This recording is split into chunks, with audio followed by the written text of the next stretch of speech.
Silakan Mbak, silakan masuk. Mau duduk di mana? Di sini. Nggih, monggo, dipersilahkan. Sudah duduk dengan nyaman? Sudah. Ini dengan Mbak Adel yang kemarin menghubungi saya lewat WhatsApp, betul? Benar, Bu. Boleh diperkenalkan dirinya terlebih dahulu, Mbak? Perkenalkan, Bu, nama saya Dila Delia. Biasa teman-teman saya manggilnya Adel.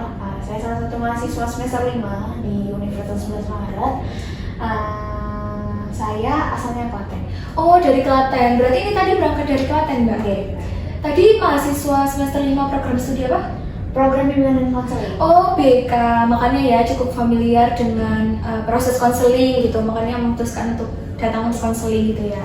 Nah, Mbak Adel ini sebagai mahasiswa semester 5 nih yang tinggal di Klaten gitu. Berarti ini kalau ke kampus biasanya PP, pulang pergi. Nah, kesibukannya apa aja sih Mbak sebagai mahasiswa semester 5 bimbingan konseling yang ngelaju gitu? Oke. Kesibukan saya selama saya semester 5 ini kebetulan untuk semester ini saya tidak ikut kuliah reguler. Saya mengikuti kuliah di luar kampus di mana saya dapat kesempatan dari Kemdikbud untuk mengikuti salah satu program mereka.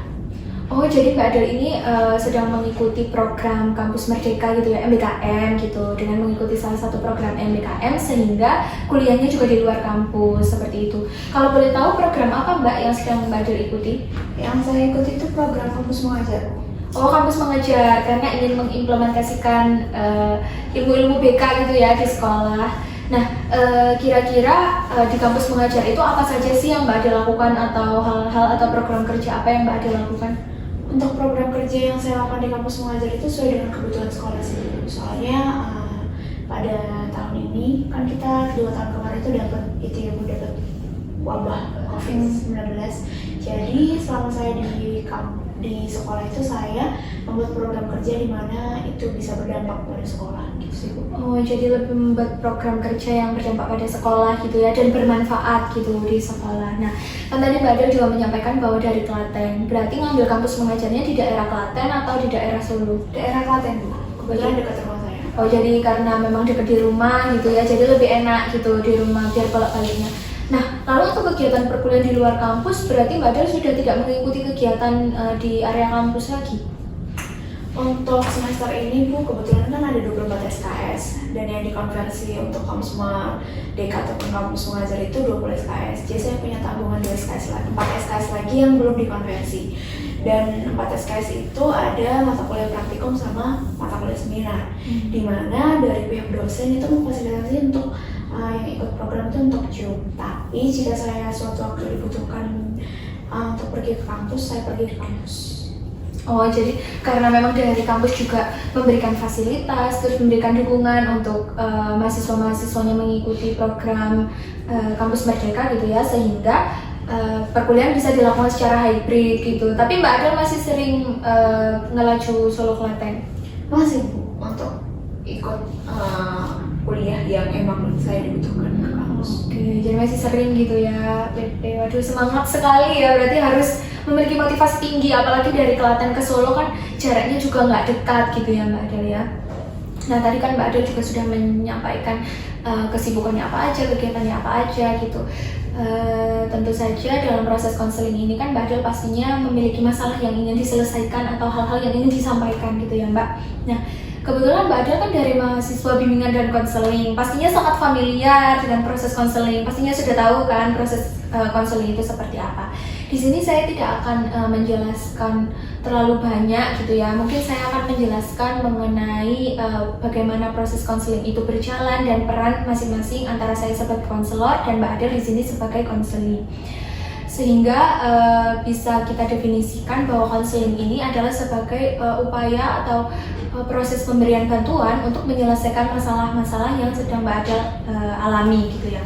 Dalam penyelesaian masalah, di sini saya sebagai konselor itu hanya sebagai fasilitator, di mana sebagai fasilitator saya hanya membantu dan memfasilitasi Mbak Adel untuk menemukan kira-kira dari masalah yang Mbak Adel alami itu solusi-solusi apa sih yang bisa dikembangkan dan langkah-langkah apa sih yang bisa dilakukan. Namun di sini Mbak Adel sebagai konseli tentu saja memiliki peranan yang penting gitu ya, karena di sini Mbak Adel dalam menyelesaikan masalah dan menemukan solusi, Mbak Adel ini sebagai pembuat keputusan, karena keputusan dan segala hal yang ingin Mbak Adel lakukan itu berada di tangan Mbak Adel selaku konseli. Sehingga di sini saya sebagai konselor tidak memiliki hak apapun dan tidak akan memaksa gitu ya Mbak Adel melakukan hal-hal yang memang Mbak Adel tidak setujui. Di sini apakah ada pertanyaan, Mbak? Enggak, Bu, sejauh ini saya paham.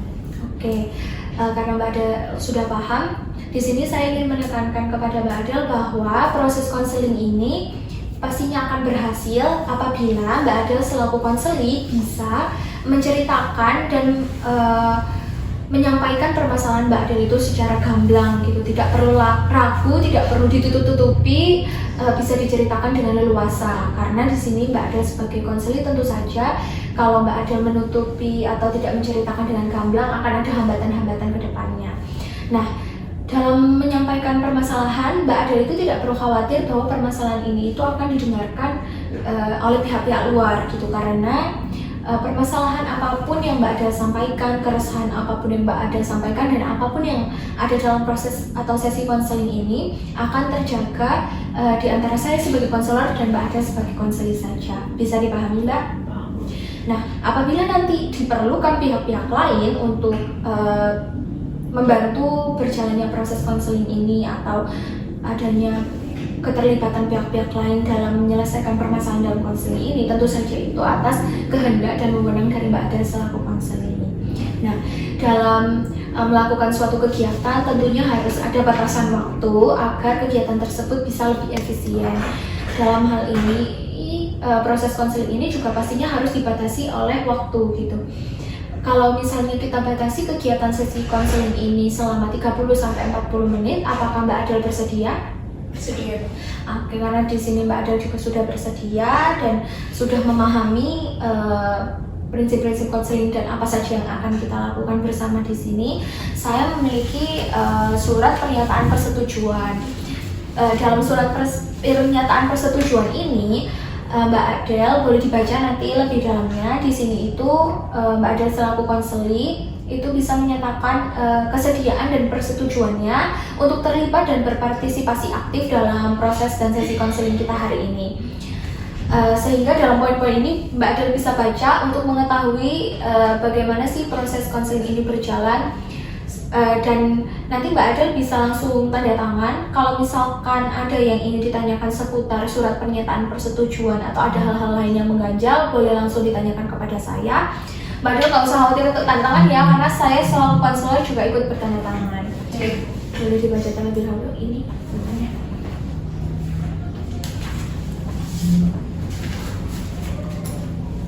Di sini ya, Bu? Iya.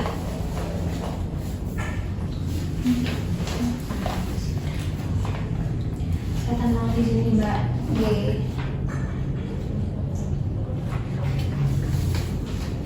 Saya simpan ya, Mbak. Oke.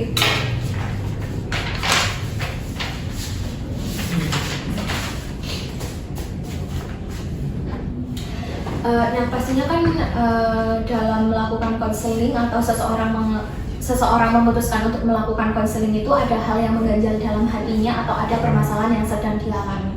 Nah, boleh Mbak Adel ceritakan apa sih permasalahan yang Mbak Adel alami sehingga Mbak Adel ini memutuskan untuk berkonseling? Oke, baik, Bu. Terima kasih, Bu, untuk waktunya. Di sini saya ingin menceritakan beberapa masalah yang saya hadapi selama semester 5 ini. Jadi, beban saya semester 4 maupun semester 5 ini sangat berbeda, Bu. Di mana saya semester 5 ini, seperti yang saya katakan tadi sebelumnya, saya mengikuti salah satu program kampus mengajar. Dan di semester 5 ini saya mempunyai tanggung jawab yang lebih besar, di mana saya harus mengerjakan tugas yang besar secara berbarengan. Karena tugas itu membuat saya jadi amburadul dalam manajemen waktu dalam pengerjaan tugasnya, Bu. Di mana saya tidak mampu dalam mengerjakan tugas dengan baik seperti sebelumnya. Oh, jadi Mbak Adel ini karena juga banyaknya kesibukan gitu ya, sehingga merasa bahwa kayaknya kurang bisa mengatur waktu untuk mengerjakan tugas-tugas dan tanggung jawab yang sudah diberikan seperti pada saat dulu, seperti itu ya Mbak Adel ya? Benar. Nah, dalam hal itu apa sih yang Mbak Adel jadikan bahan pertimbangan sehingga wah kayaknya ini dari masalah yang saya alami ini saya harus segera melakukan konseling atau saya membutuhkan bantuan dari pihak lain gitu Mbak? apa sih yang menjadi bahan pertimbangan Mbak Adel untuk melakukan konseling ini? Hal yang membuat pertimbangan saya karena saya merasa ini titik dimana titik terberat, bukan titik terberat sih Bu, dimana titik tersulit saya Bu semester 5 ini, dimana saya semakin tidak mampu mengerjakan tugas, dimana saya menunda-nunda tugas saya tidak bisa mengerjakan tugas sesuai dengan deadline yang diberikan para dosen, dan saya merasa gelisah sih Bu. Merasa gelisah ya Mbak Adel. Kan tadi Mbak Adel itu menyampaikan bahwa Mbak Adel itu direkognisi gitu ya tugasnya, tetapi mengapa Mbak Adel mengatakan bahwa Mbak Adel ini masih memiliki tugas-tugas yang diberikan oleh dosen? Apakah karena mata kuliah yang 4 SKS yang tidak dikonversi itu atau bagaimana nih Mbak? Jadi begini Bu, untuk kamus mengajar sendiri itu kan kita punya fasilitas 20 SKS dikonversi. Tapi pada nyatanya di prodi saya itu 20 SKS yang dikonversi itu tidak cuma hanya dikonversi saja. Dari prodi saya sendiri itu memberi penugasan di setiap mata kuliahnya. Jadi secara tidak langsung saya dan reguler itu mempunyai beban yang sama, di mana saya juga harus menyelesaikan tugas-tugas saya setiap mata kuliah. Saya harus menyelesaikan tugas-tugas saya yang tidak dikonversi, dan saya juga harus menyelesaikan program-program kerja saya yang di kampus mengajar. Oh, jadi karena memang mungkin adanya perbedaan mekanisme gitu ya dalam proses rekognisi mata kuliah di program studi Mbak Adel, sehingga di sini Mbak Adel tetap diharuskan untuk mengerjakan portofolio penugasan, sehingga Mbak Adel di sini memiliki beban tugas yang bertambah gitu. Yang awalnya mungkin kuliah reguler biasa, tapi di sini harus menyelesaikan program MBKM, program KM-nya, terus juga mengerjakan portofolio. Dan juga masih mengerjakan tugas yang tidak direkognisi, seperti itu ya Mbak ya? Iya benar Bu. Nah, berarti Mbak Adel merasakan permasalahan ini itu baru pada saat Mbak Adel mengikuti program kampus mengajar, betul? Benar Bu. Nah, di sini saya sangat bangga gitu ya terhadap Mbak Adel gitu, karena di sini Mbak Adel pastinya dalam memutuskan untuk mengikuti konseling itu merupakan keputusan yang tidak mudah gitu. Pastinya ada hal yang dipertimbangkan, banyak hal yang dipertimbangkan, apalagi kan di sini mungkin orang-orang melihat atau Mbak Adel mungkin melihat saya sebagai orang dari pihak luar yang tidak mengetahui seluk-beluk kehidupan Mbak Adel, tapi di sini Mbak Adel mau dan bersedia untuk mengikuti konseling serta mau berubah gitu, sehingga Mbak Adel ini walaupun mengalami permasalahan tidak hanya menyerah tapi mampu kayak mengambil langkah baru untuk berkonseling sehingga perubahan dalam diri Mbak Adel itu tampak gitu.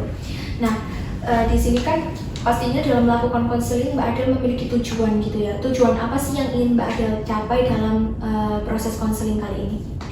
Tujuan yang ingin saya capai selama mengikuti konseling itu yang pertama itu saya ingin menjadi jati diri saya yang sebelumnya ya Bu ya, yang tidak terlalu membebankan tugas-tugas yang seharusnya saya kerjakan, tanggung jawab yang saya kerjakan.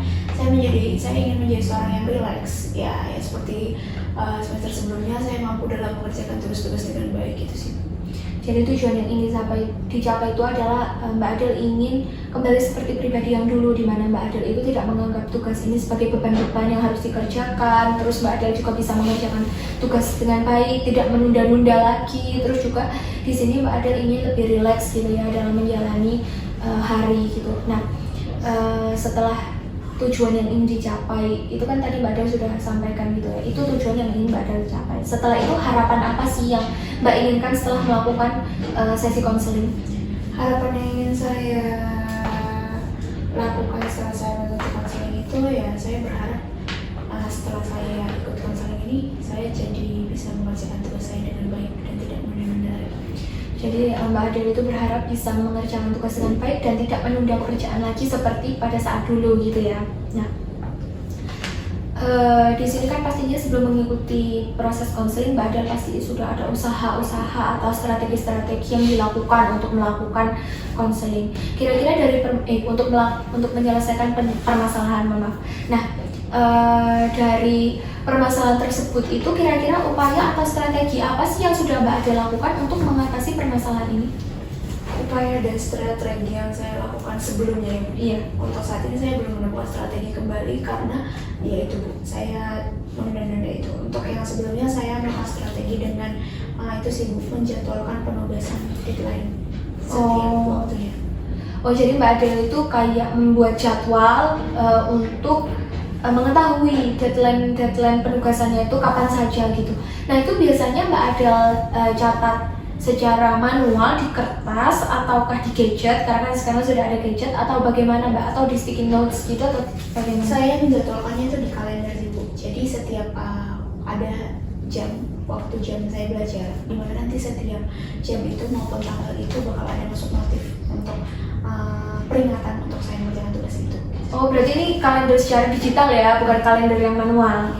Jadi Mbak Adel ini menuliskan deadline-nya di kalender, lalu nanti kalau misalnya tugas itu sudah mendekati deadline, biasanya ada notifikasinya, seperti itu.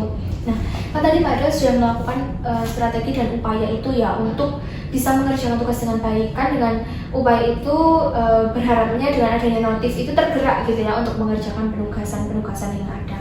Kira-kira dari upaya dan strategi tersebut, hal apa sih yang membuat upaya ini itu tidak efektif untuk dilakukan, atau mengapa sih kok saya masih merasa bahwa saya ini tetap menunda-nunda pekerjaan padahal saya sudah melakukan ini? Hal yang membuat saya merasa kalau saya tidak menunda-nunda pekerjaan itu gini, kan di kalender itu saya misalnya mau mengerjakan tugas yang A nih Bu, tugas yang A deadline-nya besok. Ternyata pas saya cek di kalender, wah ternyata ada tugas B, C, D yang deadline itu dekat-dekatan Bu. Jadi saya merasa bingung dan merasa daripada gini, jadi saya tidak mengerjakan, saya itu benar. Oh, karena mungkin di kalender kan hanya kelihatan notifnya gitu ya, tidak terlihat secara keseluruhan. Mungkin karena apakah Mbak Adel itu orang yang kontinu membuka kalender, atau setelah nulis ya udah gitu, setelah nulis deadline?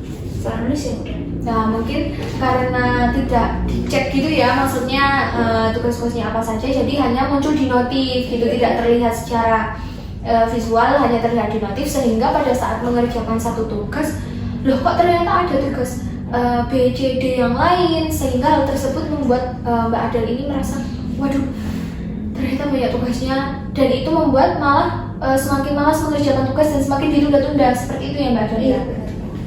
Nah, kan tadi Mbak Adel sudah menyampaikan ketidakefektifan dari upaya yang dilakukan, mengapa sih kok bisa tidak efektif dan lain sebagainya. Adakah upaya lain yang Mbak Adel lakukan selain itu? Untuk saat ini, untuk upaya yang saya lakukan itu itu sih Bu, memilih prioritas yang saya kerjakan. Nah, nanti dengan saya memilih prioritas yang saya kerjakan, saya jadi tidak menunda-nunda lagi Bu. Contoh nih Bu, misalnya ada 5 tugas yang emang deadline-nya itu berdekatan, tanggal 1, tanggal 2, tanggal 3, tanggal 4. Jadi saya fokuskan untuk di tanggal 1 dulu, dimana saya di tanggal 1 itu harus sudah beres. Nanti setelah saya tanggal 1, saya mikirkan lagi nih Bu, untuk yang tanggal 2 ada penugasan yang harus dikumpulkan, jadi saya fokus di tanggal 2. Itu sih Bu, melakukan skala prioritas. Oh iya, mungkin penentuan skala prioritas itu bisa dilakukan dengan melihat kalender tadi ya, notif kalender. Tapi dari penentuan skala prioritas tersebut, apakah ada kendala atau hambatan yang Mbak Adel alami gitu, sehingga kok ini kayaknya caranya nggak berhasil gitu, kok saya masih menunda-nunda pekerjaan? Untuk saat ini kendalanya saya belum menjalankannya. Oh, jadi hanya ditulis gitu ya, belum dijalankan secara nyata gitu, belum diimplementasikan secara nyata, seperti itu. Nah, di sini itu saya ingin meminta Mbak Adel untuk membayangkan suatu keajaiban. Tapi sebelum itu saya meminta Mbak Adel untuk rileks terlebih dahulu. Boleh senderan, sambil senderan Mbak Adel tenangkan diri terlebih dahulu. Mungkin Mbak Adel bisa tarik nafas lalu hembuskan. Boleh diulangi tahap itu sampai Mbak Adel itu merasa lega. Mbak Adel bisa memvisualisasikan atau membayangkan dengan menutup mata, atau boleh merenung gitu, bisa Mbak Adel lakukan. Nah, di sini saya ingin Mbak Adel itu membayangkan nih, tiba-tiba di suatu hari ada keajaiban datang gitu.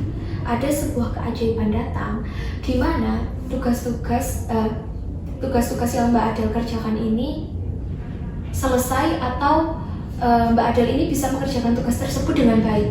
Kira-kira apa yang Mbak Adel rasakan pada saat itu? Tenang Bu. Yang Mbak Adel rasakan pada saat itu tenang ya, tidak gelisah, rileks gitu. Dan apa yang Mbak lakukan pada saat permasalahan ini tidak ada? Healing, main-main. Mbak Adel mungkin bisa melakukan healing, bermain gitu ya, menghibur diri gitu ya Mbak Adel ya, tidak terfokus pada penugasan-penugasan tadi gitu. Iya. Nah, Setelah membayangkan hal tersebut, saya harap Mbak Adele ini bisa termotivasi untuk lebih mengubah diri, karena kan Mbak Adele tadi sudah menyadari bahwa dengan adanya hal ini itu bisa membuat kehidupan Mbak Adele lebih balance gitu ya, lebih seimbang, Mbak Adele bisa lebih tenang. Nah, sehingga saya berharap hal ini bisa memotivasi Mbak Adele untuk bisa berubah ke arah yang lebih baik, dimana menjadi Mbak Adele yang dulu gitu, yang bisa mengatur waktu untuk mengerjakan tugas dengan baik. Nah, saya di sini memiliki self-help, mungkin Mbak Adele bisa isi apa yang Mbak Adele bayangkan dan visualisasikan tadi ke dalam self-help, sehingga Mbak Adele ini tuliskan kira-kira dengan membayangkan bahwa suatu keajaiban ini datang dan permasalahan ini tidak ada, apa yang Mbak Adele rasakan dan apa yang Mbak Adele lakukan.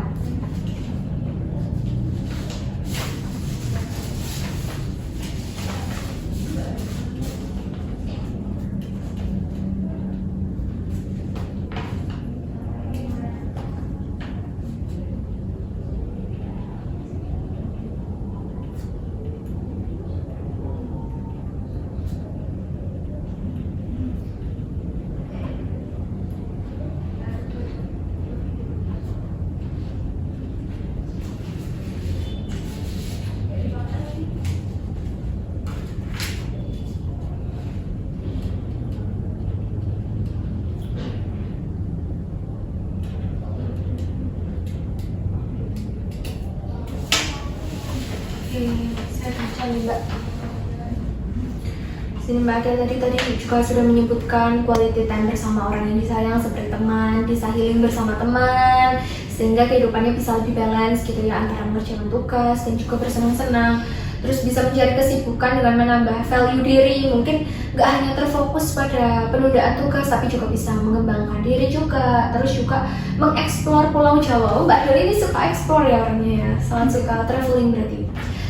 Pulau Jawa mana aja nih yang mau dikunjungi? Mengeksplor Pulau Jawa bagaimana nih yang mau dikunjungi sama Mbak Adele?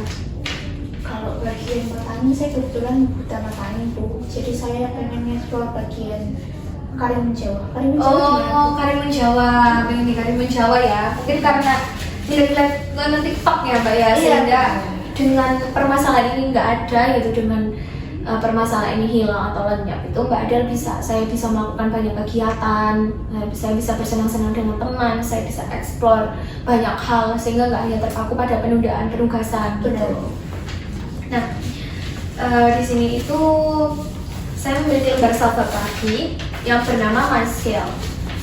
Lembar self-help My Skill ini, nah seperti yang Mbak Adele lihat ada angka 1-10, di mana Mbak Adele ini bisa menentukan gitu kira-kira dari angka 1-10, dari skala 1-10 Mbak Adele itu berada di kondisi mana. Kalau misalnya angka 1 itu menjelaskan bahwa keadaan Mbak Adele itu sangat baik, kalau misalnya 10 itu berarti memang permasalahan ini urgent dan sangat buruk gitu, keadaannya itu sangat buruk sehingga harus segera diselesaikan. Nah, Mbak Adele bisa menginternalisasi skala ini terhadap permasalahan yang sedang Mbak Adele alami. Kira-kira permasalahan Mbak Adele ini sudah berada di skala berapa? 1 kah atau 10 kah atau 5? 8. Nah, boleh dituliskan nih Mbak, dari angka 8 ini apa sih yang membuat Mbak Adele itu memilih angka 8, dan di angka 8 ini bagaimana sih kondisi Mbak Adele itu sekarang gitu? Apakah sangat kacau, ataukah di angka 8 ini saya merasa tidak bisa atau terpaku pada tugas dan lain-lain?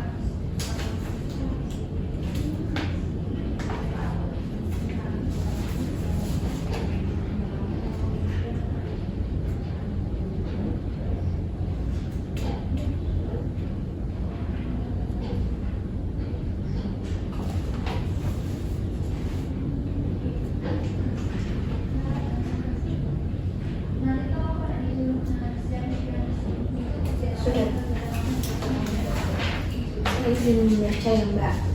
Jadi di sini kan tadi Mbak Adele sudah memilih angka 8, di mana Mbak Adele ini mendefinisikan bahwa saya merasa permasalahan saya darurat dikarenakan saya jadi seseorang yang tidak bertanggung jawab.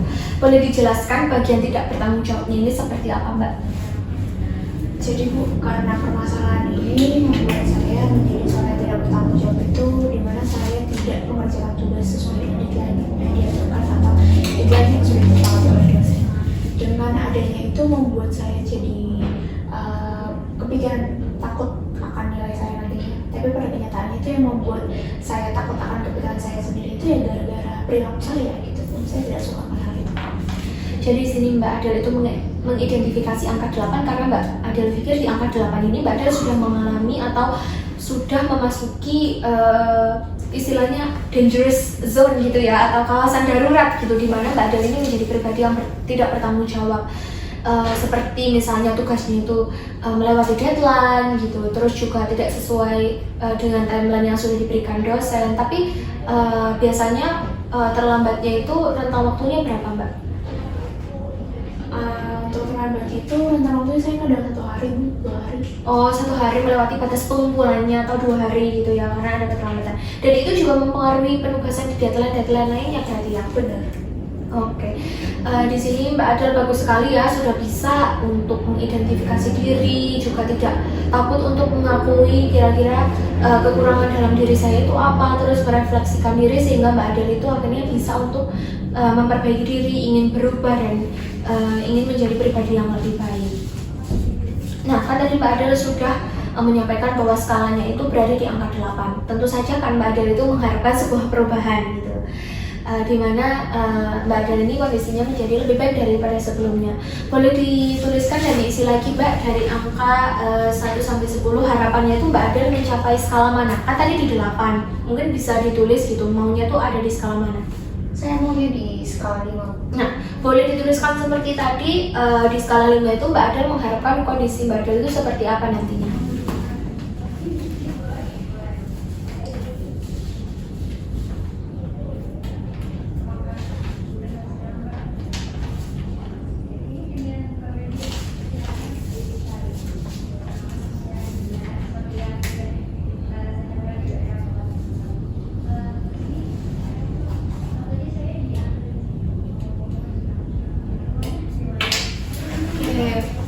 Di sini Mbak Adel tadi memilih skala 5 gitu, dimana di sini skala 5 itu bisa menjadi seseorang yang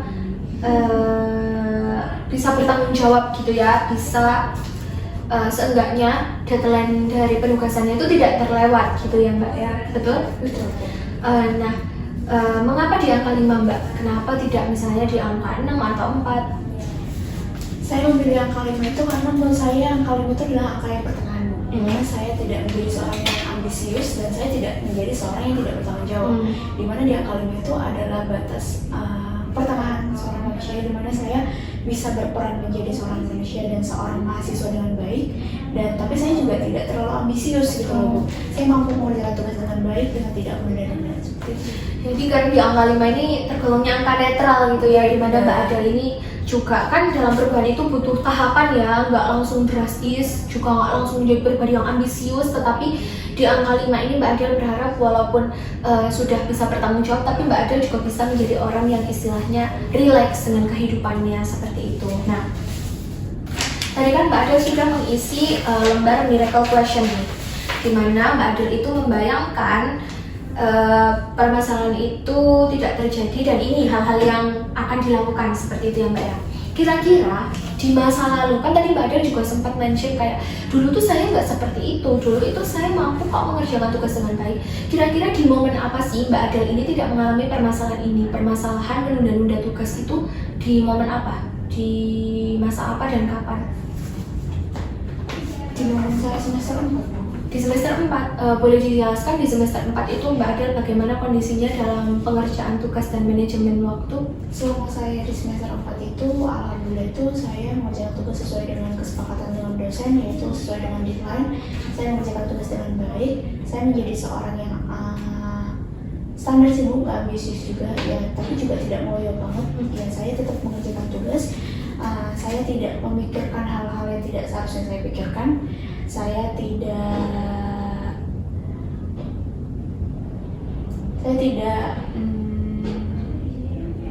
menunda tugas bu, ya normal. Jadi pada saat di semester 4 itu Mbak Adel merasakan kayak life balance mungkin ya, jadi nggak ambisius dan bisa, maksudnya di sini tuh tidak ngoyohnya itu maksudnya tidak menganggap tugas adalah beban ya. Benar.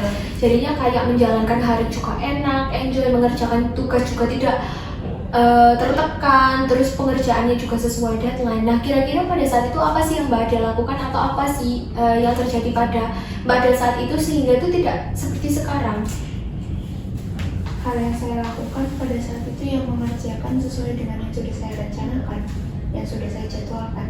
Saya tidak di situ saya gimana ya bahasanya Bu? Saya konsekuensi Bagaimana Mbak? Boleh dijelaskan pelan-pelan aja, saya bantu nggak apa-apa. Saya itu Bu, saya tidak menunda-nunda, saya tidak keluar dari misalnya ini A nih, saya mengerjakan ini di A, saya mengerjakan ini A. Yaudah saya mengerjakannya dengan baik, saya tidak memikirkan nanti saya terjadi kalau tidak saya banyak, enggak ya, saya mengerjakan sesuai dengan kemampuan saya dan ketentuannya. Oh, jadi pada saat itu yang dilakukan memang motivasi berkuliahnya juga baik dan nggak memikirkan banyaknya kegiatan. Mungkin karena sekarang ada kegiatan baru gitu ya, jadi banyak sekali yang harus dilakukan gitu. Kalau dulu nggak ikut KM kan Mbak? Enggak. Sehingga hal itu juga yang melatar belakangi Mbak Adel bisa membagi waktu. Benar. Karena mungkin dengan adanya KM ini kan banyak yang harus dilakukan, seperti tadi di awal ya, programnya banyak, jadi pas pulang ke rumah mungkin dalam keadaan capek gitu, jadi kayak aduh tunda dulu.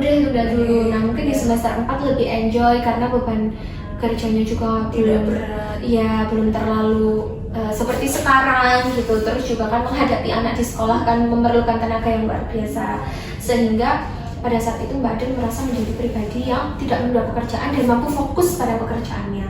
Iya benar. Nah, tadi kan kurang lebih berarti usaha yang dilakukan Mbak Adel di masa lalu sama usaha yang sekarang Mbak Adel lakukan itu sama Mbak?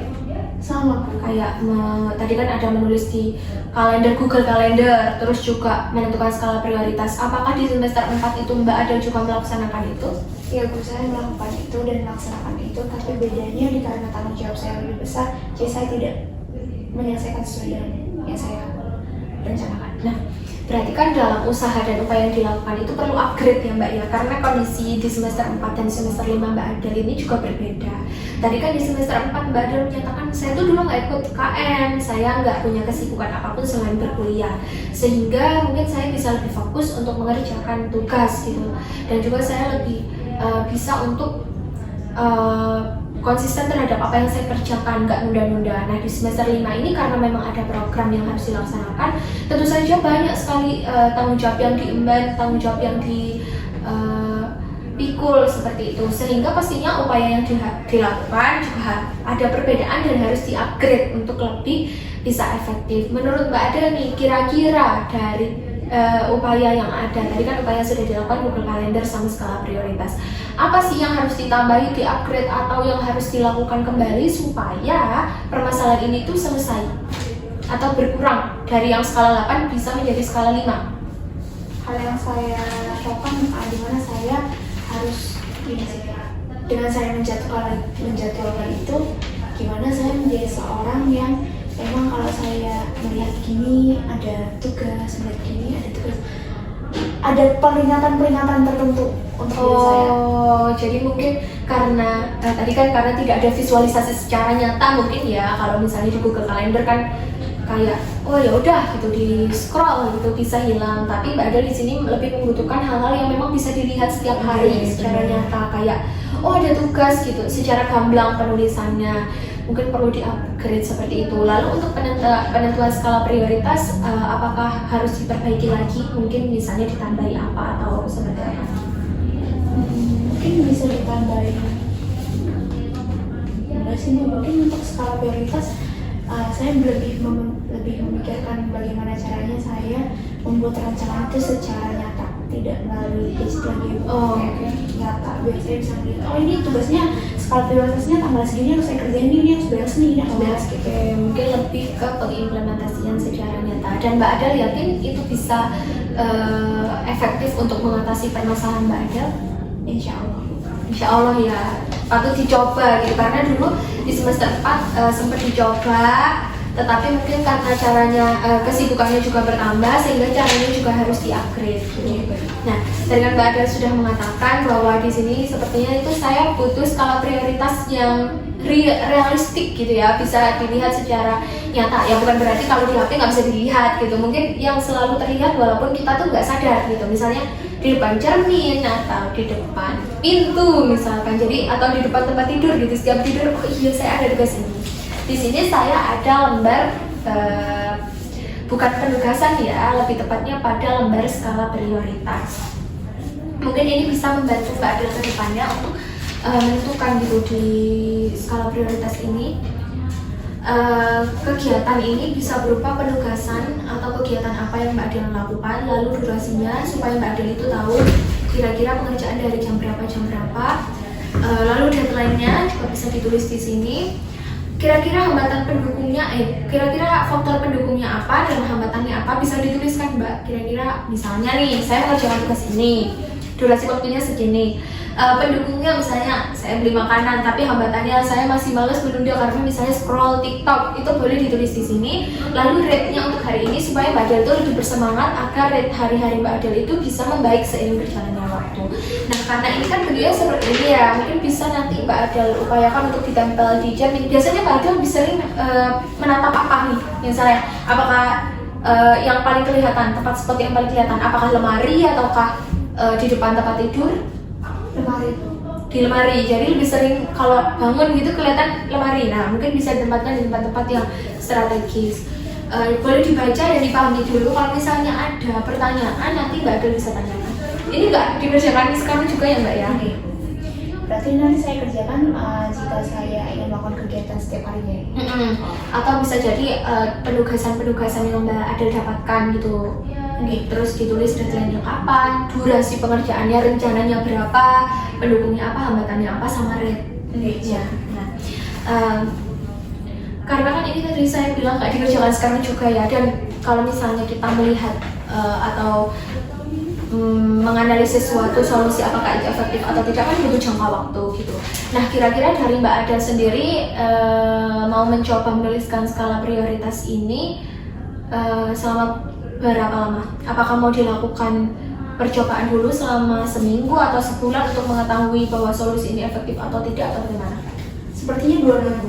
Oh 2 minggu, mau dicoba 2 minggu terlebih dahulu ya, supaya mengetahui kira-kira apakah ini itu bisa dilakukan secara efektif atau tidak. Tentu saja dalam penugasan ini kan, karena di sini saya tadi sudah sampaikan bahwa di sini saya sebagai fasilitator ya Mbak Adel, saya juga tidak akan meninggalkan Mbak Adel dalam berproses dan juga berkembang gitu. Pasti di sini saya akan melakukan monitoring. Kira-kira monitoring untuk penugasan ini bisa saya lakukan lewat mana? Apakah diperlukan pertemuan tambahan atau lewat WhatsApp atau bagaimana Mbak Adel? Kita lakukan melalui WhatsApp saja. Oke, jadi mungkin nanti penugasan ini bisa dimonitoring lewat WhatsApp untuk mengetahui kira-kira apakah sudah efektif atau belum, terus juga sampai mana progresnya dan segala macamnya, atau ada hambatan-hambatan yang Mbak Adel alami begitu nih Mbak. Nah, tadi kan Mbak Adel sudah menceritakan seluruh permasalahannya kepada saya, terus Mbak Adel juga sudah menemukan nih solusi yang tepat kira-kira yang harus dilakukan itu seperti apa. Ternyata selama ini kan upaya-upaya yang dilakukan itu belum terimplementasikan dengan baik. Misalnya tadi Google Calendar masih sering hapus notif gitu, terus juga dari skala prioritas ternyata masih dituliskan nih, belum dilakukan gitu. Mungkin di sini juga diperlukan berbagai macam komitmen, sehingga saya yakin kalau misalnya Mbak Adel itu mau berubah dan berusaha, pasti apa yang diupayakan itu berhasil. Nah, oleh karena itu, karena sudah menemukan solusi, apakah ada yang Mbak Adel ingin sampaikan kepada saya lagi, atau ada unek-unek yang ingin Mbak Adel sampaikan lagi? Terima kasih Ibu, saya hanya ingin menyampaikan terima kasih kepada Ibu karena dengan cerita ke Ibu jadi saya jadi lebih tahu kendala dan hidup saya itu sebenarnya apa yang seharusnya saya lakukan langkah ke depan itu apa yang seharusnya saya buang atau saya tidak lakukan lagi itu apa, itu sih Bu. Nah, saya juga berterima kasih kepada Mbak Adel karena Mbak Adel itu sudah mau berpartisipasi aktif dengan saya, ngisi self help dan segala macam bersama saya, dan aktif menemukan solusi. Nah, dalam hal ini saya itu ingin Mbak Adel menyimpulkan, karena kan tadi Mbak Adel sudah tidak ada yang ingin disampaikan lagi, sehingga saya punya ini itu kertas kosong gitu ya, yang Mbak Adel bisa isi mengenai kesimpulan apa sih yang Mbak Adel dapatkan dari proses konseling kali ini? Mulai dari pemikiran baru apa yang Mbak Adel dapatkan, insight baru apa, terus perilaku apa yang akan Mbak Adel rencanakan atau usaha apa yang Mbak Adel rencanakan, serta perasaan apa sih yang berkembang setelah Mbak Adel itu mengikuti proses konseling ini? Boleh dituliskan di sini, Mbak.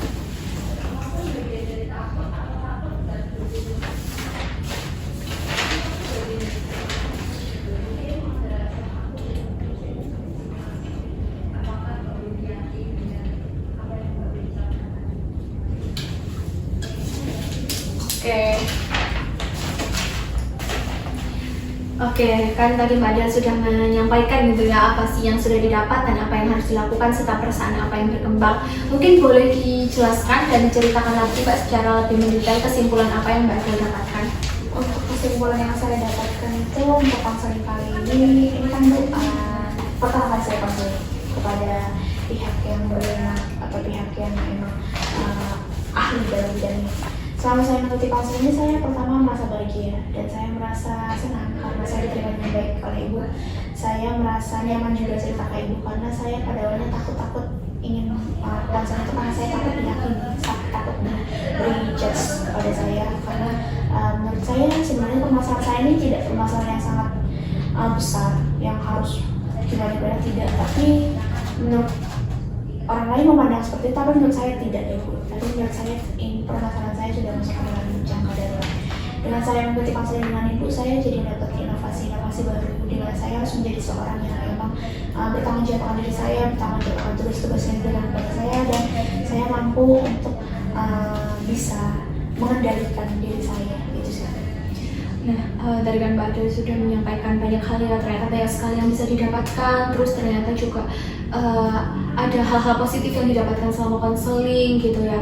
Nah, upaya apa sih yang akan Mbak Adel lakukan ke depannya untuk bisa lebih konsisten dalam menjalani perubahan-perubahan yang akan terjadi?